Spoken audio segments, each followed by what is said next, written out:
by a good portion of people. We won't be including kids' songs, so Baby Shark will not be making an appearance. It's 10:51 a.m. Number 20, now. Rockstar. And it's my Nickelback. battery's 49%. This Canadian rock band from Alberta has quite a stigma attached to their music. While they consistently found success on the radio, many of their songs seem to be disliked, including the very meme-worthy Photograph. Look at this photograph. Every time I do it makes me laugh. But perhaps the most hated of them all is Rockstar. Perhaps not so coincidentally, both appear on the same studio album, 2005's All the Right Reasons. Despite being a successful single, Rockstar has never really been liked.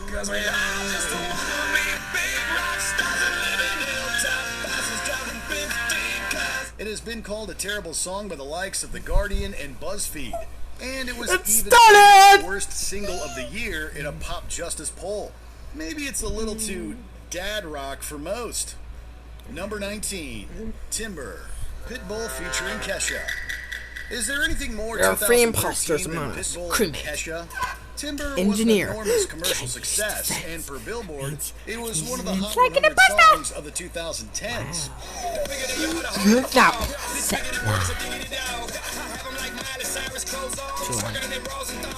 But just because it was popular doesn't necessarily mean it was any good. It may have been a club banger, but its incessant harmonica really tends to grate on the old ears. Plus, it just feels like both Pitbull and Kesha are more talented than this.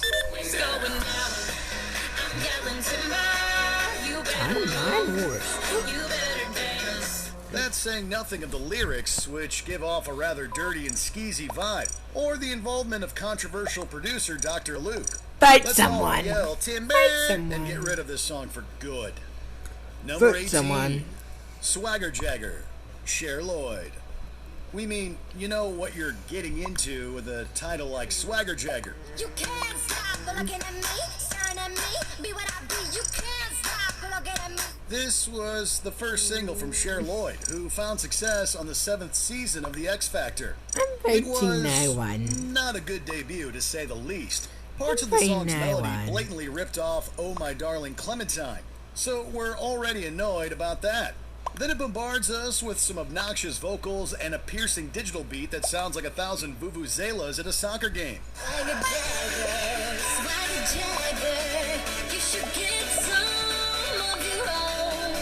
There's also the fact that the lyrics come across as very egotistical and self-centered. Lloyd may have swagger, but she failed to make a good record in this instance. Number 17, The Ketchup Song, Assez Rahe. Las Ketchup. While not an enormous hit in the United States, the Ketchup Song swept Europe and many other countries throughout 2002.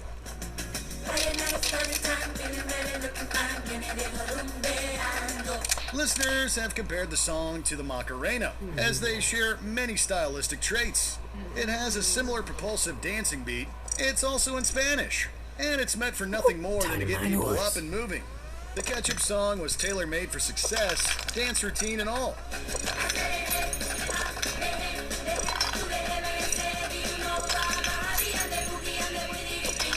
But sadly, once the initial impact wears off, there's not much to enjoy. Oh no, the unpleasant aftertaste, metaphorically speaking. That chorus is very repetitive and tends to get incredibly annoying after a while. No, someone sabotaged the communications. Party in the USA. This is Miley Cyrus. Initially meant for Jessie J, Party in the USA marked a pivotal time for Miley Cyrus. For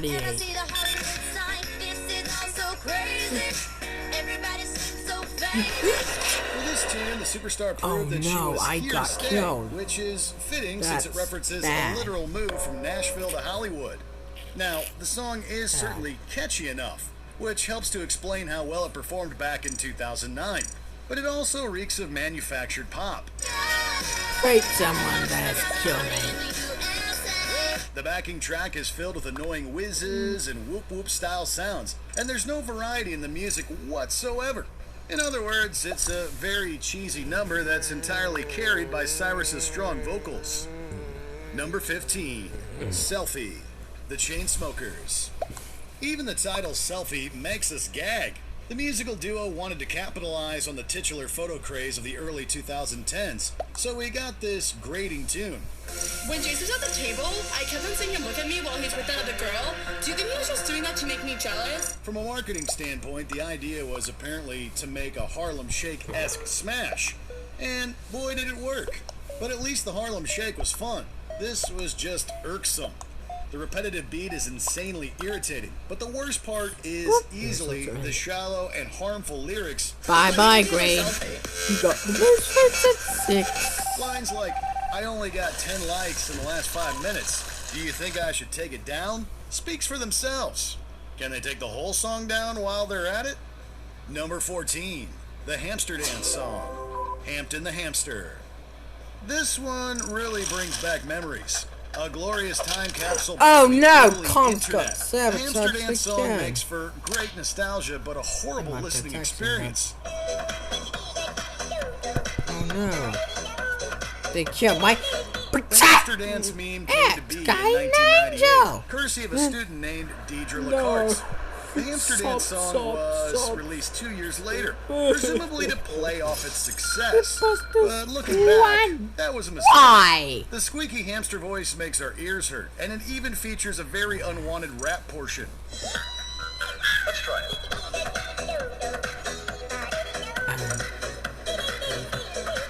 It's just a cute meme, so we obviously weren't expecting Beethoven.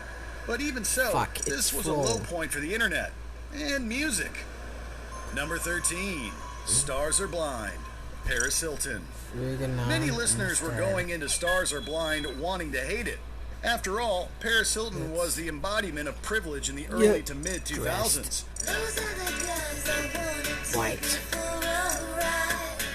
So the idea of her manufacturing a pop career seemed like nothing more than an attempt to attain more popularity. And it was too much for some. Stars Are Blind didn't do her any favors either. Granted, the tune is nowhere near as bad as it could have been, but her breathy vocals are quite mediocre, leading some to criticize her lack of talent in that department. It's also a pretty one-dimensional track. All in all, I am. It can be quite maddening. Dressed in white. Number 12, Axel F. Crazy Frog. Dressed in white. Here's a fun fact. The person who made Crazy Frog, Eric Vernquist, originally called it The Annoying Thing. When the creator is calling it annoying, you know you're in for a wild ride.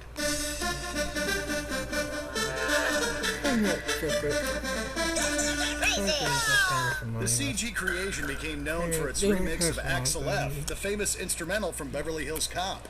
The source material is the only good part of the song. All the original bits from Crazy Frog are nauseating.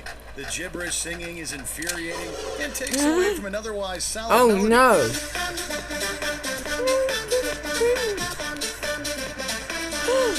Let's not even talk about the part where he imitates a revving motorcycle, even though he just did. It gives us a headache. It's a quaint novelty song, but even the best novelty songs are bothersome. Number 11, Blurred Lines. Robin Thicke featuring T.I. and Pharrell Williams. Blurred Lines isn't necessarily hated for its music. Rather, a lot of people take umbrage with the song's lyrical content. Vote someone. Critics and regular listeners alike notice that the number encourages a type of problematic behavior where consent is overlooked. The speaker in the track is not a particularly likable man, and lines like, I know you want it, have been deemed creepy and uncomfortable. You could maybe even see them as borderline malicious. Brown. Even the music video has been criticized as sexist, with the unrated version in particular generating controversy. It's pretty hard to see past all that. It's an unnecessarily nasty song that many want nothing to do with. Number 10. My Humps, Black Eyed Peas. This band was on top of the world around 2005, but that doesn't mean everything they were releasing was worth positive attention. My Humps is arguably the worst song of their career, both in terms of musical and lyrical content. Bye-bye, Brown. You got to fight. It's both boring and redundant, and contains a really awful vocal melody. Plus, we can only hear My Hump so many times before it turns to gibberish Oh, no. in our ears. The song's lyrics were also widely We got criticized, sabotaged again. arguing that the shameless sexual content objectifies women. That's fair. And My Hump has also appeared on numerous worst songs ever style lists, now? and for good reason. Number 9. Fight Crank someone. That Soulja Boy. Fight someone. Soulja Boy, Tell 'Em. This song was a Fight bit of a someone. phenomenon in 2007. It enjoyed 7 weeks atop the Hot 100, and the iconic dance was replicated across the world. fighting no one. If it wasn't for that routine, No Crank one. That would I'm have probably fighting faded no into one. obscurity. The vocals are annoyingly loud and obnoxious, and whoever decided on a steel pan loop should never work in the music industry again. It doesn't make for a pleasant sound, and hearing it every couple of seconds I'm makes us fighting want to turn the maroon. song off real quick.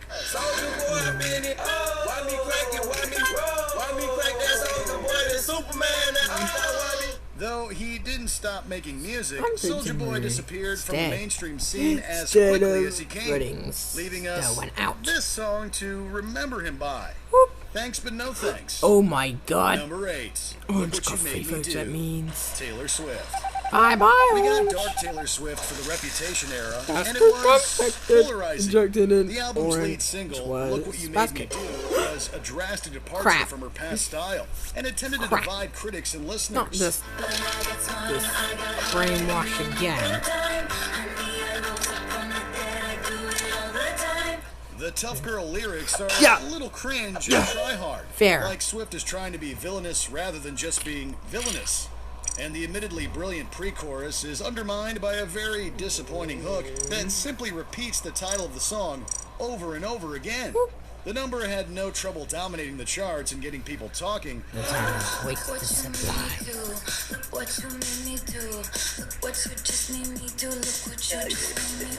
But from a musical standpoint, it felt like a disappointing comeback after the pop Wasting culture your sensation supplies. that was 1989. Number 7, Cotton Eye Joe, Rednecks. We have to commend Rednecks' bravery. Who else would mix techno with Slide bluegrass and down expect the it to work? zip line. But does it work?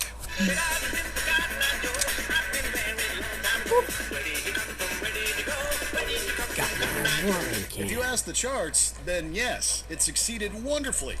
Ironically, this remix of the classic American tune song became a phenomenon Oh throughout fuck! Europe. The But in comps terms got of enjoyment, sabotaged. no, it This did not is a work. crisis. The song is all over This the place. is a crisis. Violins and banjos clash This with a is modern a club beat, fucking and the crisis. constant chanting gets Oh irritating my after a god, while. this is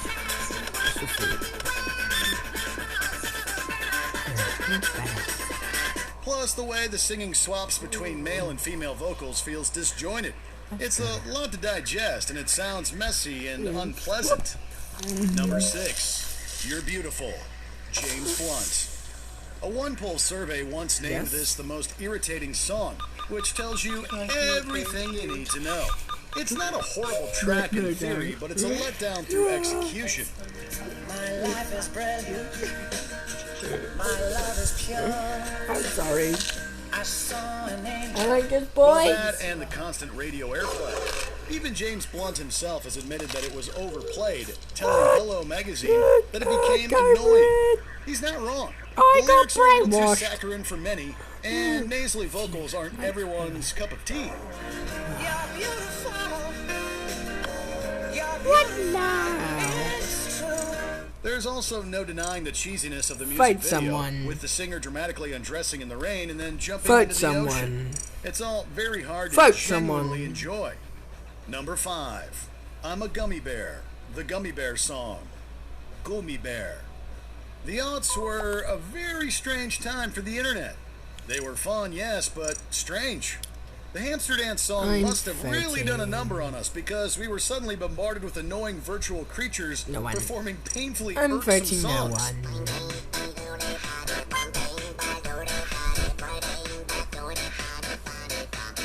About 1 year after Axel F came, I'm a Gummy Bear by the hilariously named Gummy Bar It's arguably the worst of the 2000s novelty songs, and that's saying something.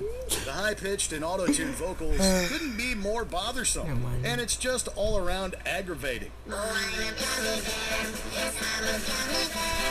Whoop, you're so thin. Whoop. Purple If and anything, the song this proves the Skipper got scary power one of foot internet each. That memes. means If they no can one turn this gets into a popular ejected. song, then they can really Tie. do anything. Number 4, Whip My Hair, Willow Smith. The best thing we can say about gotta this get song in is and that then 9-year-old do Willow Smith had a heck vegetables. of a voice. Many critics compared it to Rihanna's body of work, and that's no small compliment.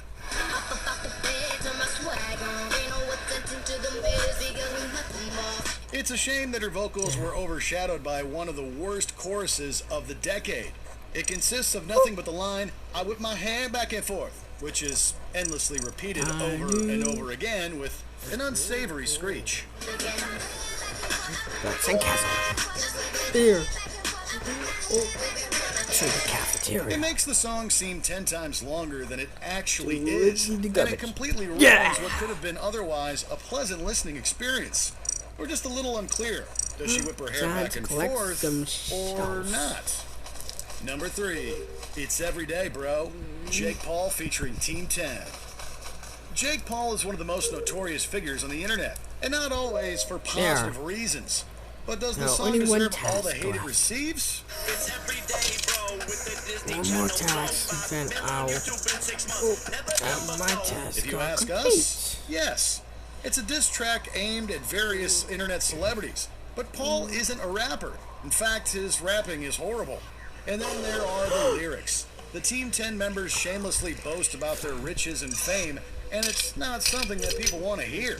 It's every day, bro. It's every day, bro. It's every day, bro. Plus, you know you're getting a lyrical masterpiece with lines like "England is my city." Sure, the video racked up views, but it was also widely hated. Why don't they brag about that next time? Number 2, Friday, Rebecca Black.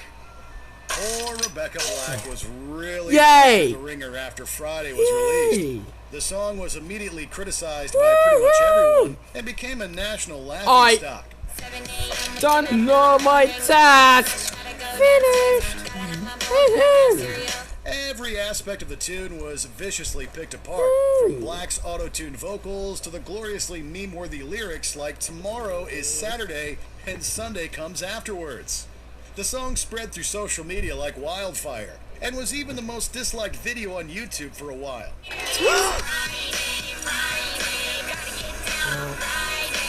Black herself certainly didn't deserve the vitriol that was spewed her way, but there's no denying that it really is a dreadful song. At least it serves as a great throwback to 2011.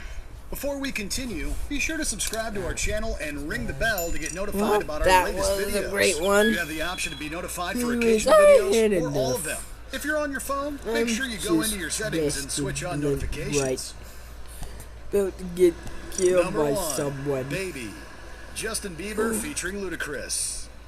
Justin Bieber has really come a long way since Baby. Okay. Released in 2010, it immediately made him a musical pariah.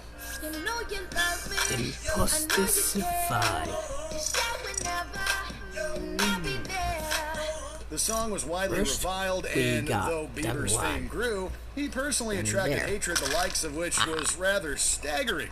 Despite its chart success, the song remained the most disliked video in YouTube's history for years. Aside from a temporary knockdown by Friday, Baby held on to that not-so-desirable spot until the infamous 2018 YouTube Rewind. Anyways, Bieber's hair, the painfully redundant chorus, and even the romantic lyrics crooned by the teenage singer came together in a mishmash of true musical depravity. Thankfully, Bieber has long moved on from Baby, growing up and maturing musically to become an incredibly beloved and respected artist. Did you enjoy this video? Check out these other clips from Watch Mojo, and be sure to subscribe and ring the bell to be notified about our latest videos. It's dimmed.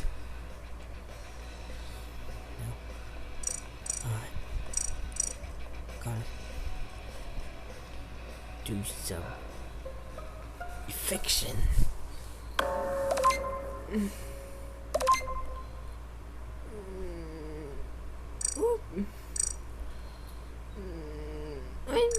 painting blue.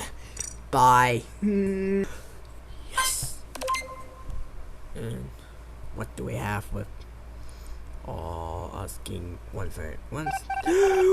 Rejections. Surprising.